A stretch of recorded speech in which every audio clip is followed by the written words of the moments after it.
Boa noite, amados, queridos irmãos, a graça e a paz do Senhor esteja sobre vocês. Como é bom e como é suave estar mais uma vez em comunhão com vocês. Vamos dar início ao nosso culto de quarta-feira, orando, levando os nossos pensamentos ao nosso Senhor. Pai amado, Pai querido, nós te agradecemos, Senhor, por mais uma oportunidade de estarmos reunidos, Deus, na casa do Senhor. Te agradecemos, Pai, por essa semana. Deus, eu te peço por aqueles que se estiverem passando muitas lutas, que o Senhor dê conforto e dê forças também, Deus, para continuar, Deus, no caminho do Senhor. Aqueles que, Deus, estão um pouco mais tranquilos, que o Senhor continue renovando a paz, que excede todo entendimento, Deus, no coração de cada um. E que, Pai, o Senhor, Deus, seja presente, Pai, no restante desta semana também. Em nome de Jesus é o que oramos ao Senhor neste momento. Amém. Vamos dar início ao nosso culto cantando o hino do cantor cristão 406, Confiar em Cristo.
Convido os irmãos a abrirem as suas Bíblias agora no livro de João, no capítulo 1. Nós leremos dos versículos 35 ao 51.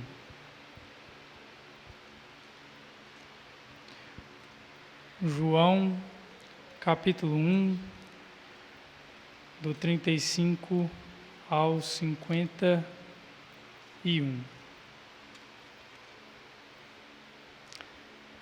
No dia seguinte, João estava outra vez ali, e 2 dos seus discípulos. E vendo passar a Jesus, disse: Eis aqui o Cordeiro de Deus. E os 2 discípulos ouviram-no dizer isto, e seguiram a Jesus. E Jesus, voltando-se e vendo que eles o seguiam, disse-lhes: Que buscais? E eles disseram: Rabi, que traduzido quer dizer mestre, onde moras? Ele lhes disse: Vinde e vede. Foram e viram onde morava, e ficaram com ele aquele dia, e era já quase a hora 10.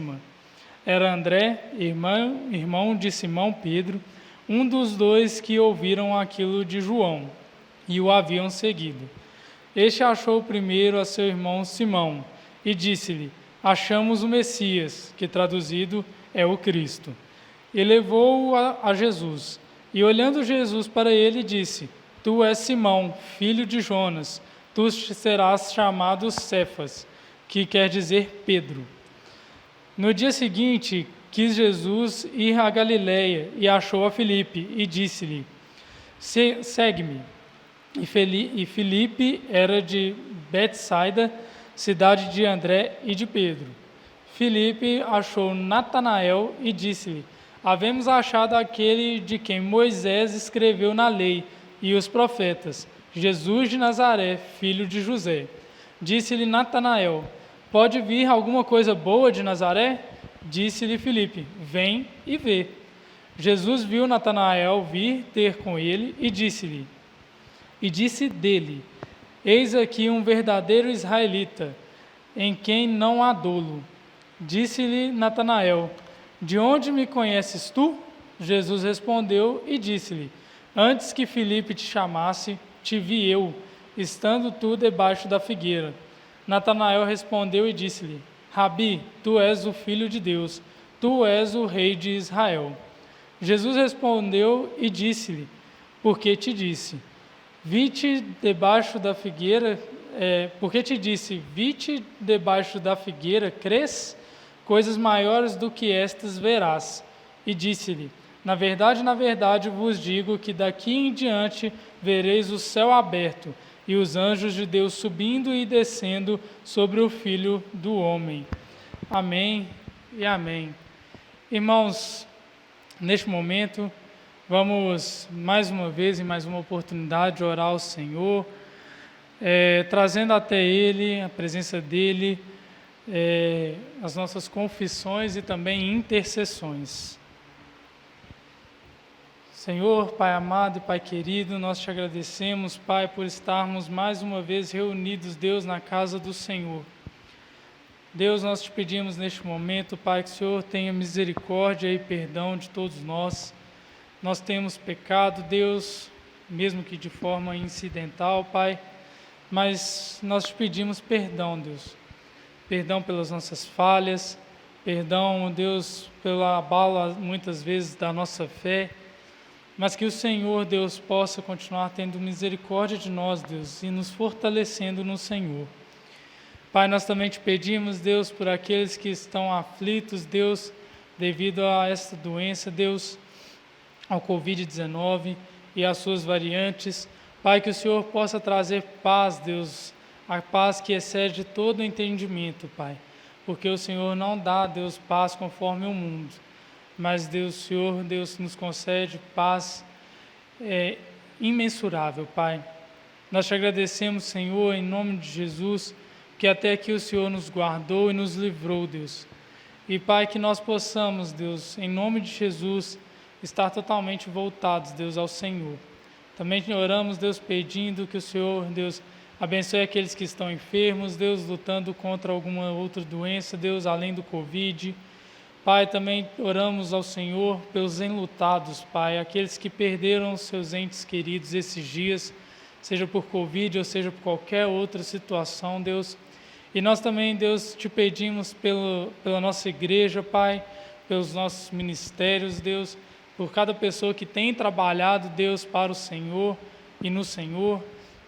E também, Deus, te agradecemos, porque o Senhor tem nos dado sustento, o Senhor tem, Deus, nos dado força e ânimo, Deus, para continuar batalhando.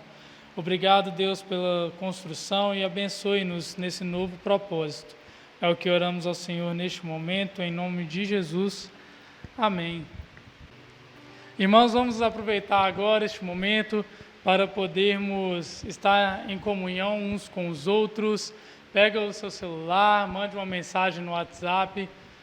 Nós temos alguns grupos da igreja. Vamos movimentá-los um pouco. Também, se você estiver assistindo direto pelo YouTube, vamos movimentar o chat com o calor que a gente sempre, que Bela Vista sempre sabe ter. Aproveitando este momento, vamos curtir o vídeo também do culto. Vamos aproveitar e deixar um comentário após o término. Também já aproveite e compartilhe, para que mais pessoas possam ser atingidas pelo poder de Deus, através da Tua Palavra. Não se esquecendo também de se inscrever no nosso canal e ativar o sininho de notificações. Lembrando, irmãos, também de salvar o número do WhatsApp da nossa igreja para que você receba os links através do WhatsApp. E uma coisa ainda mais importante é a nossa assembleia, que acontecerá de forma virtual no dia 4 de abril, nesse próximo domingo. Queira estar presente conosco. E agora vamos para o nosso momento de dízimos e ofertas, em que cantaremos o hino do cantor cristão 352, Seguindo a Cristo.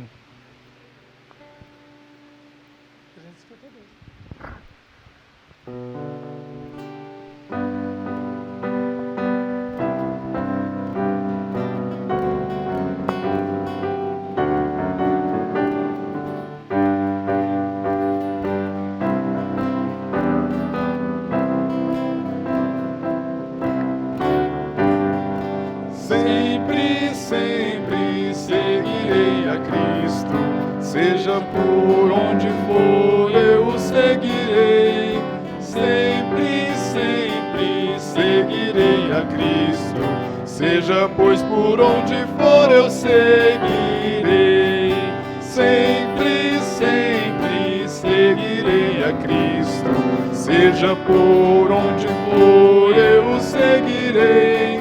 Sempre seguirei a Cristo, seja pois por onde for eu seguirei. Amém. Gostaria de pedir ao irmão Daniel para que ore ao Senhor, agradecendo por esses dízimos e ofertas. Paizinho, nós te damos graças por esse culto aqui, ó Pai, por esse momento. Te agradecemos, ó Deus, porque o Senhor tem sustentado, o Senhor tem nos abençoado, o Senhor tem provido, ó Deus, tudo aquilo que a gente precisa. E é disso, ó Pai, que o Senhor tem nos dado, que nós trazemos de volta, ó Pai. Então recebe, Senhor, todos os dízimos e todas as ofertas que foram aqui trazidos, ó Pai. E dê-nos, Senhor, sabedoria para empenhar esses recursos, ó Pai, na Tua obra aqui, Deus. Obrigado pela vida de cada irmão, cada pessoa, Deus, que tem contribuído com esse trabalho, ó Pai.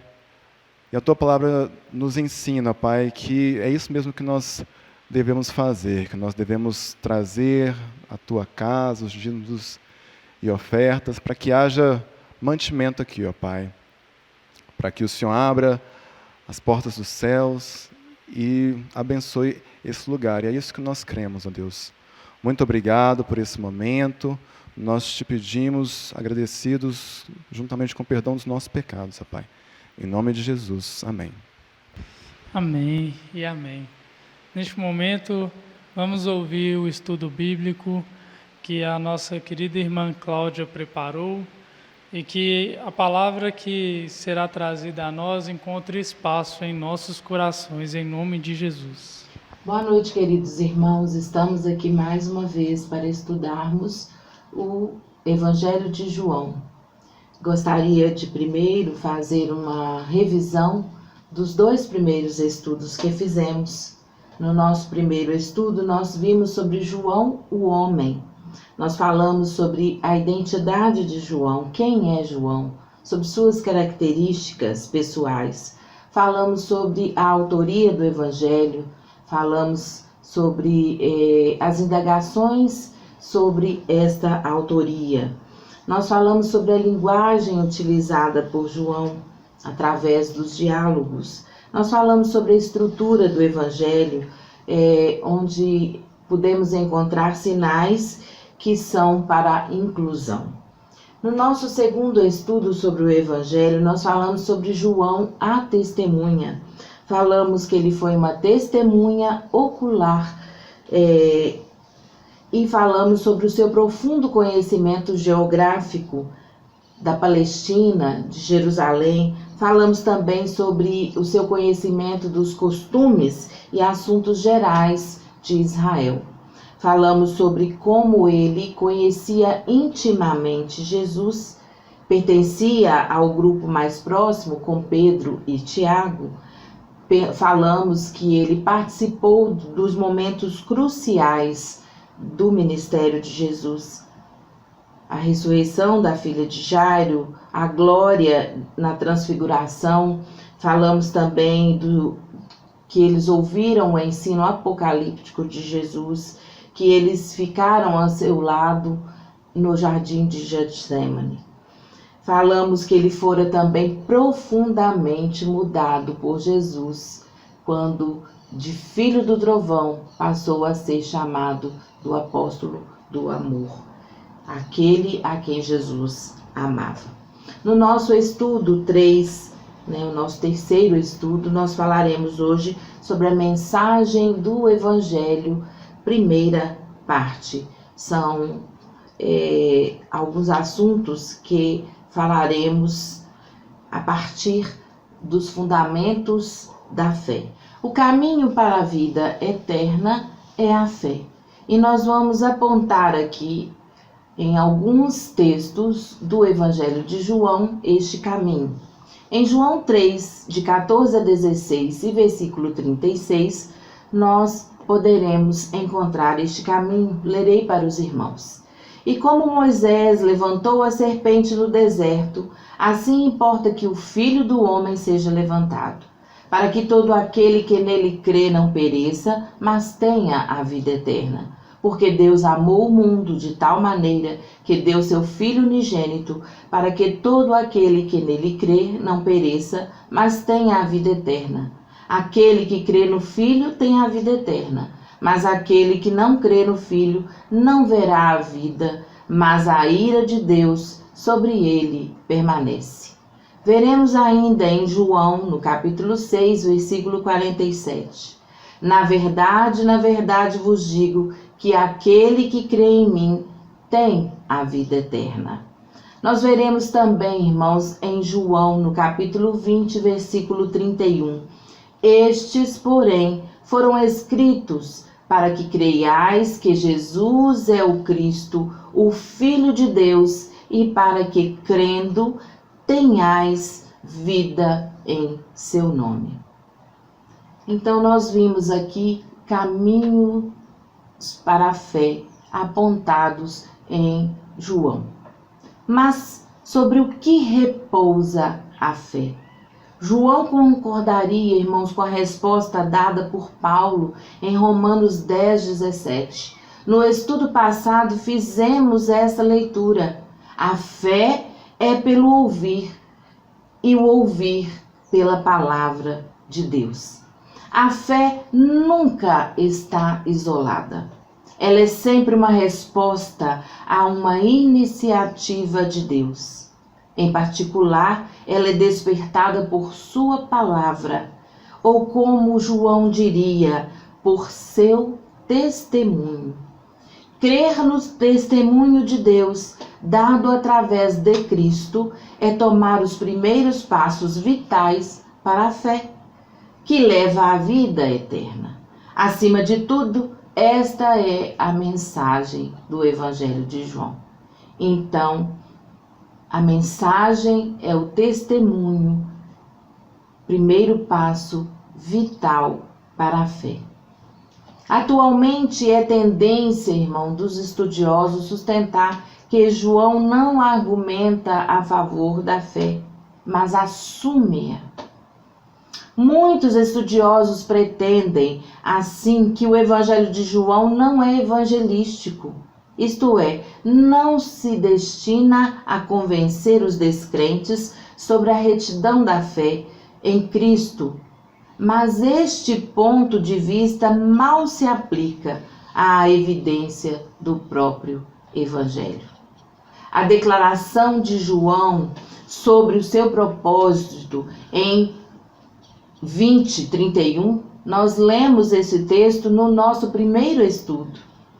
Na verdade, fez Jesus diante dos discípulos muitos outros sinais que não estão escritos neste livro.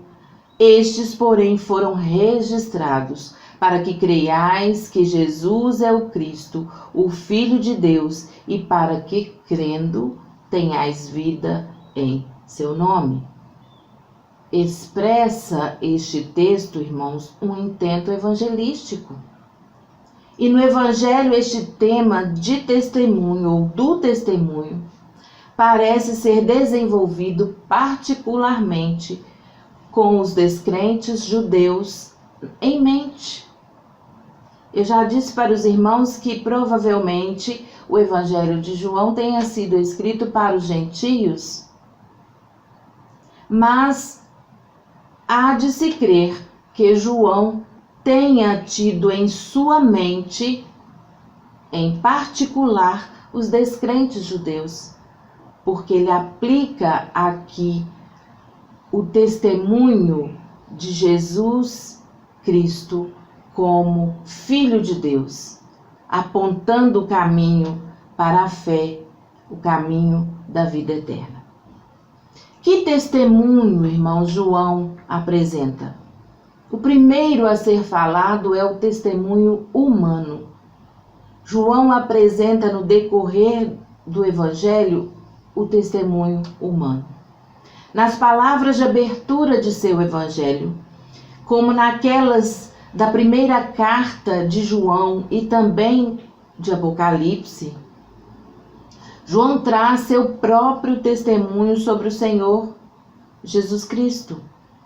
Ele diz: vimos a sua glória. Isto é um testemunho pessoal e é dado no capítulo 1 do Evangelho de João, no versículo 14.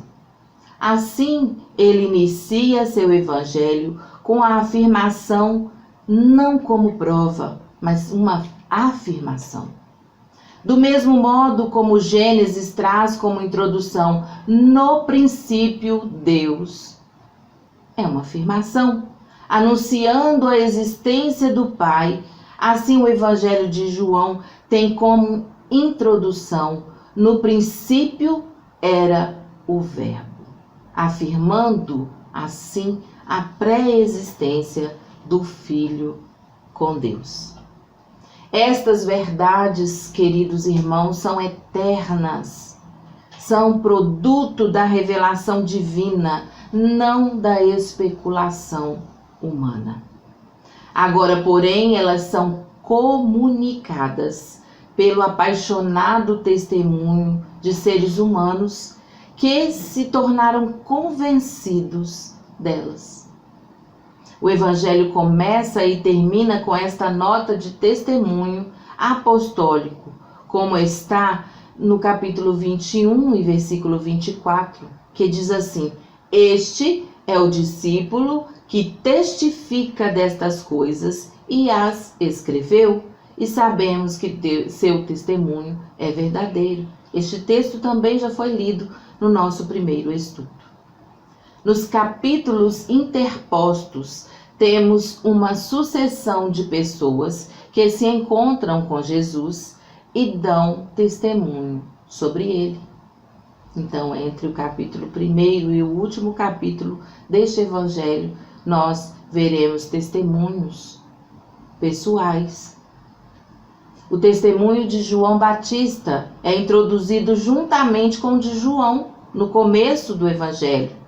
No capítulo 1, de 6 a 8, nós podemos ver: houve um homem enviado de Deus, cujo nome era João.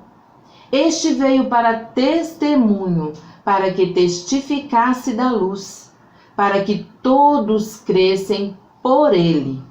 Não era ele a luz, mas para que testificasse da luz.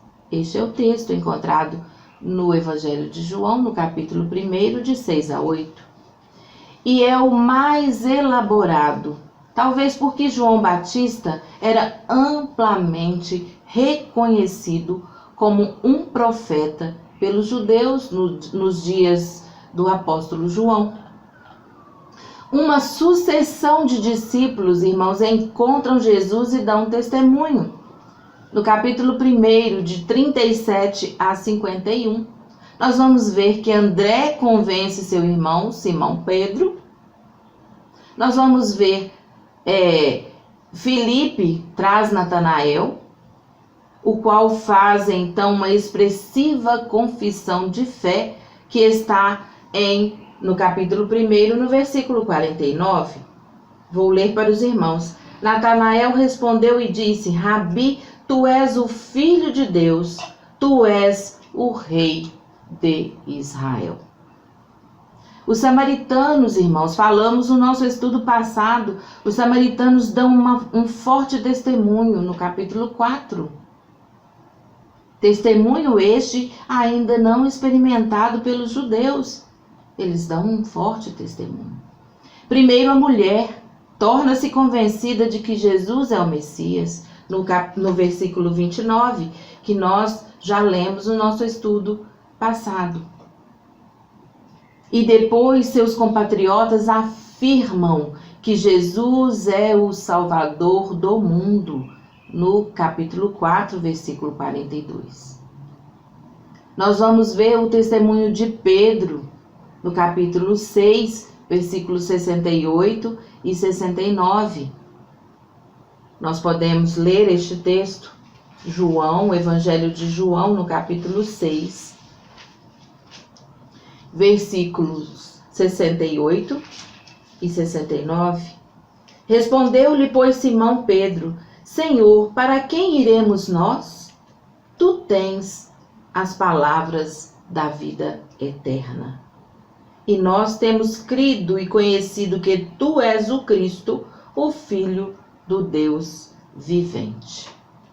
A multidão em Jerusalém, irmãos, no capítulo 7, de 40 a 42, nós vamos ver isso. Capítulo 7, versículos 40 e 40 a 42. Então muitos da multidão, ouvindo esta palavra, diziam: verdadeiramente, este é o profeta. Outros diziam: este é o Cristo. Mas diziam outros: vem, pois, o Cristo da Galileia? Não diz a Escritura que o Cristo vem da descendência de Davi, de Belém, da aldeia onde era Davi? Eles dão um testemunho aí. O homem nascido cego. Nós vamos ver no capítulo 9, versículo 17. Capítulo 9 e o versículo 17. Tornaram, pois, a dizer ao cego: tu o que dizes que te abriu os olhos? E ele respondeu: que é profeta. A Marta, no capítulo 11, versículo 27. Capítulo 11, versículo 27. Disse-lhe ela: sim, Senhor, creio que tu és o Cristo, o Filho de Deus, que havia de vir ao mundo. Nós vamos ver ainda no capítulo 20, Tomé. Todos nós conhecemos Tomé. E nós vamos ver então no capítulo 20, versículo 28, esse testemunho de Tomé. E dizendo isto, mostrou-lhe as suas mãos e o lado, de sorte que os discípulos se alegraram, vendo o Senhor. E aí, isso no versículo 20. Aí no versículo 28, Tomé diz: Tomé respondeu e disse-lhe: Senhor meu e Deus meu. Todos, irmãos, dão diferentes testemunhos de Jesus, dependendo de suas diferentes experiências com ele. A confissão de Tomé compõe um vigoroso clímax da história, porque Tomé duvidava da ressurreição de Cristo. Ele queria ver para crer. Então, esse testemunho dele é um vigoroso clímax de toda a história, porque ele aqui no versículo 28 diz: Senhor meu e Deus meu. Em sua apresentação do Evangelho, João não hesita em incluir testemunhos contra Jesus. Nós já até lemos um pouquinho. Pode vir da Galileia? Há um questionamento. Nós vamos ver no 7:52. Responderam eles e disseram: És tu também da Galileia? Examine e verás que da Galileia nenhum profeta surgiu. No capítulo 8, versículos 52 e 53, irmãos. Disseram-lhe, pois, os judeus: agora conhecemos que tens demônio. Morreu Abraão e os profetas, e tu dizes: se alguém guardar a minha palavra, nunca provará a morte. És tu maior do que o nosso pai Abraão, que morreu? E também os profetas morreram. Que te fazes tu ser?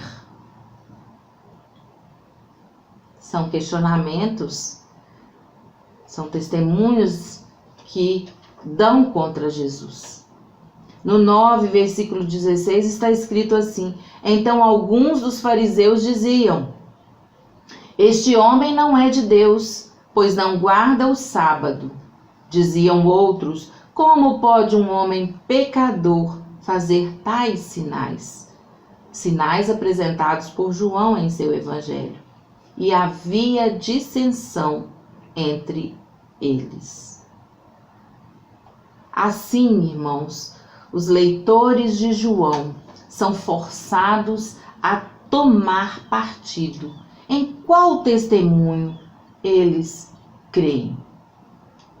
Os testemunhos dados por Pedro, por Marta, pelo homem nascido cego, pelos samaritanos, pela sucessão de discípulos, André, Filipe, Natanael, ou eles dão crédito a estes que questionam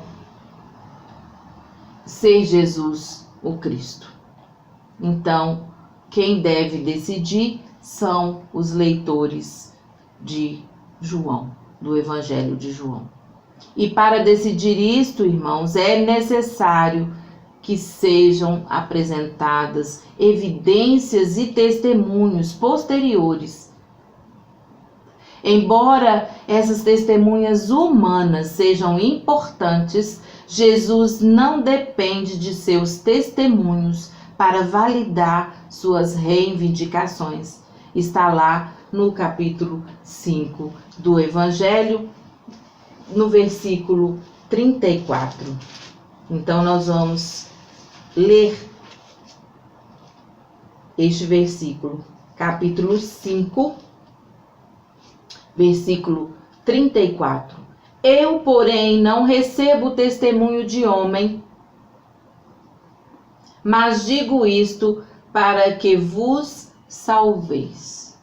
Então, Jesus não depende destes testemunhos humanos. Ele aceita o princípio legal.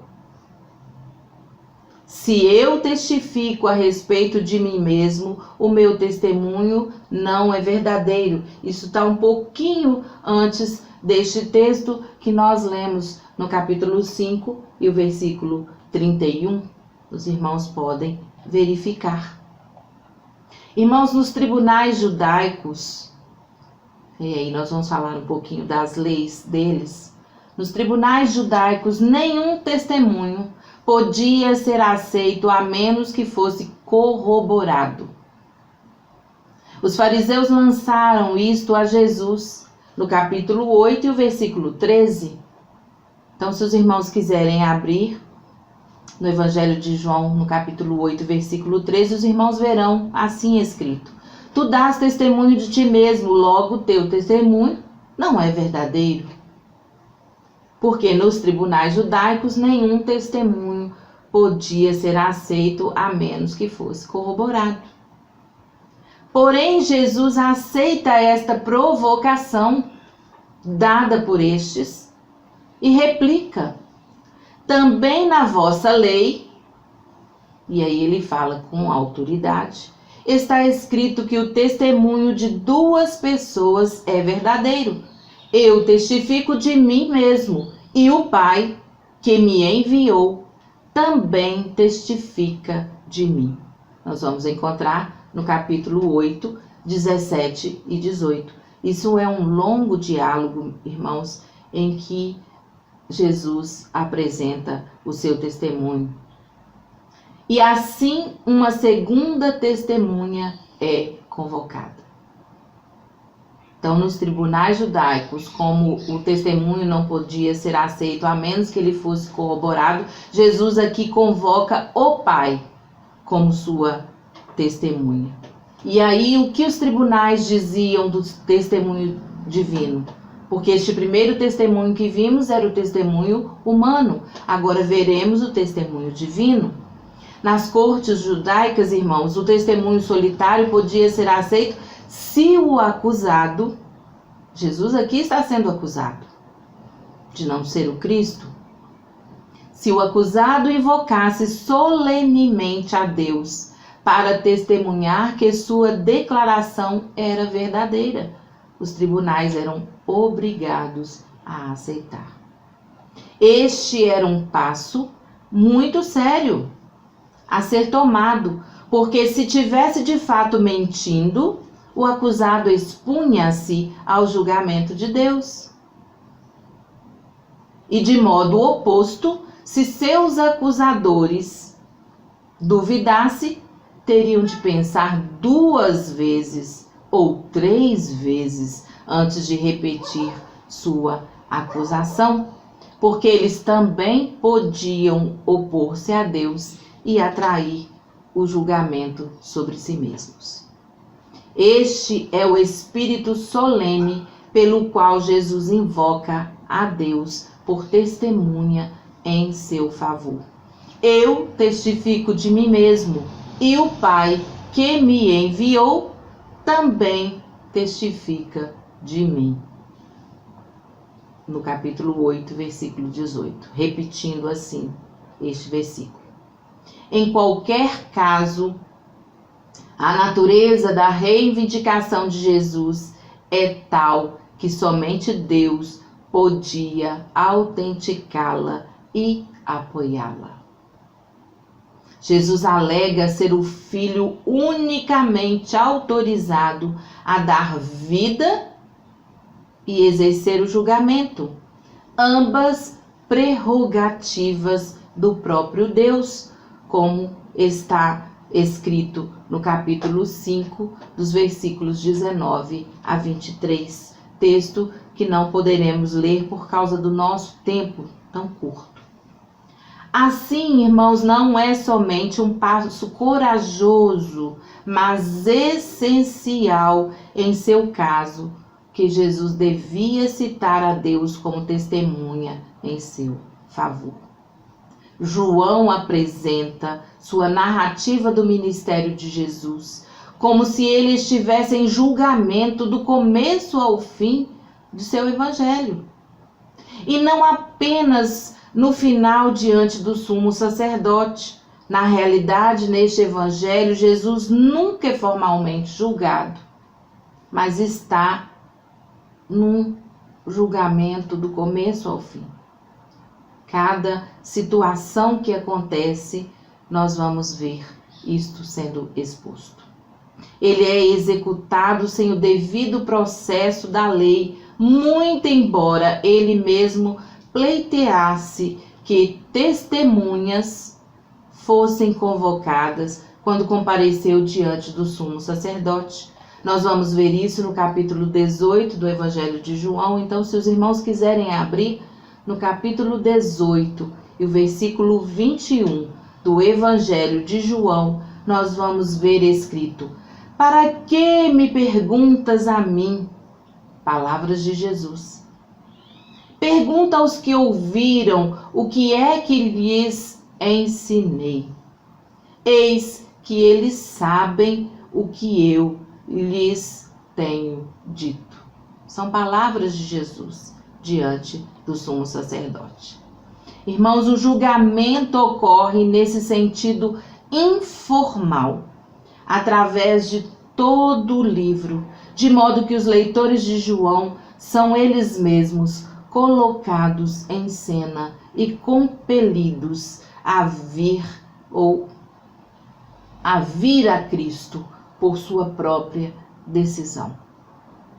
Irmãos, nós lemos o Evangelho de João, e se os irmãos lerem atentamente, os irmãos vão ver extensos diálogos, e nesses diálogos os irmãos vão entender o motivo pelo qual Jesus coloca a testemunha de Deus como o testemunho de Deus em sua defesa. E os irmãos vão ver como as testemunhas humanas falam deste caminho para a vida, que é a fé em Cristo Jesus, e demonstram através do seu testemunho que Jesus é o Cristo, o Filho do Deus vivo.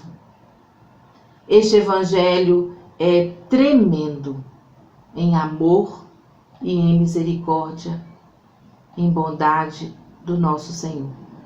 E quando nós lemos este evangelho, nós somos compelidos, como falei aqui, a colocarmos a nossa própria decisão diante do Senhor.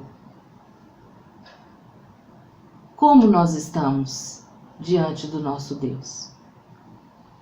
Nós estamos aqui porque nós gostamos, simpatizamos com Cristo, ou porque nós entendemos que Ele é o caminho para a vida eterna?